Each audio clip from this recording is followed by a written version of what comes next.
ये तो रजब के गाने की आवाज है। कहाँ है? हाँ चलो देखते हैं। हाँ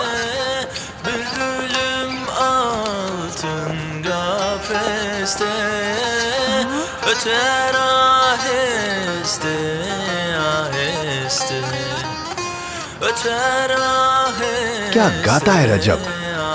बाकी में यार ये बच्चा बड़ा फनकार है, बिल्कुल दिल से गा रहा है, दिल से।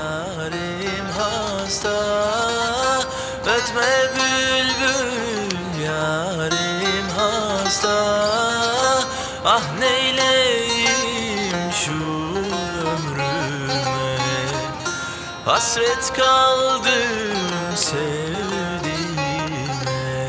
Ben sana aldanamam yarim, ben sana dayanamam. Ben sana aldanamam yarim, ben sana dayanamam. Ben sana aldanamam yarim, ben sana dayanamam.